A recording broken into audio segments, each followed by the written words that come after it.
The Whole Story of the Doughnut, written by Pat Miller, illustrated by Vincent Kirsch.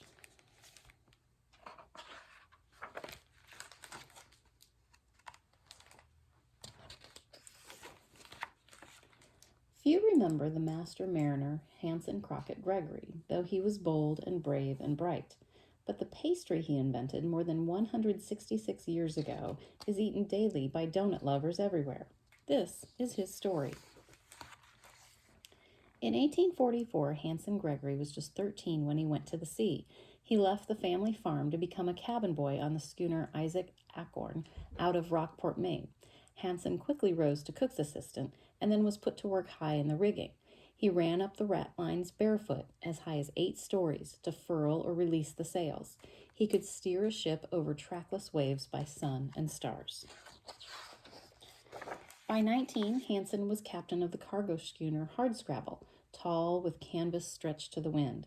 In a few more years, Captain Gregory raced his cargo from Maine to California as commander of a clipper, the fastest ship on any ocean.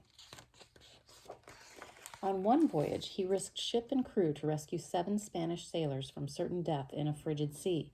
When the news reached Spain, Queen Isabella II awarded Captain Gregory a medal for heroism. But what about the pastry? For that, we have to go back to June 22nd, 1847.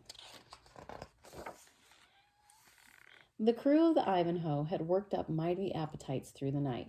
The sun was barely up as 16-year-old Hansen and the cook prepared breakfast.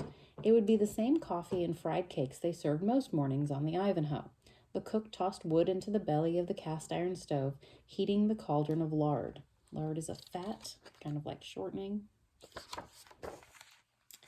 Hansen formed balls of sweetened dough. Both men stood on spread legs as the cramped galley lurched with the ship.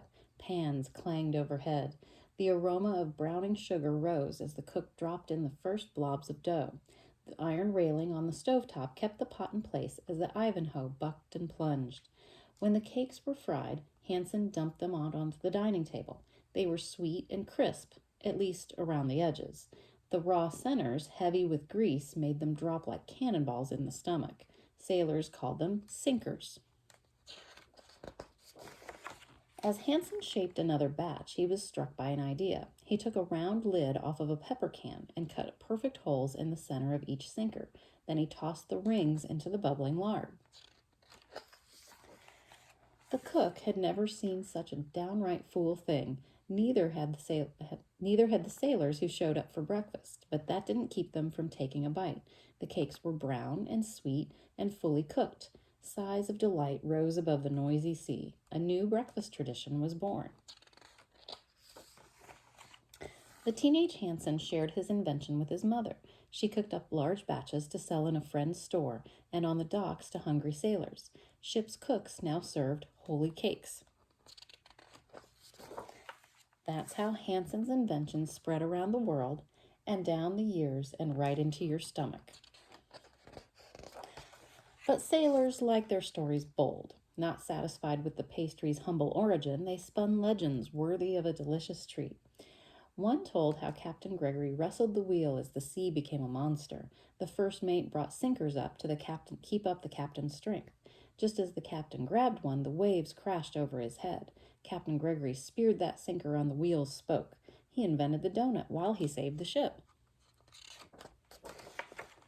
Another legend tells how wild waves grabbed 5 sailors and pulled them overboard right after breakfast. With bellies full of oily pastries, they sank like stones.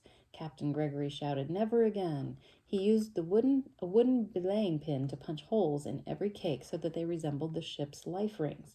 No sailor has since drowned by his breakfast.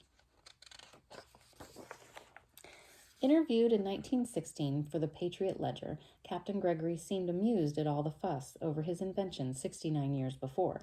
He laughed as he teased the reporter that he invented the first hole ever seen by mortal eyes. When the reporter asked if he was pleased with his invention, Captain Gregory replied, "Well, sir, those doughnuts were the finest I ever tasted. No more indigestion, no more sinkers, just well done, fried through doughnuts."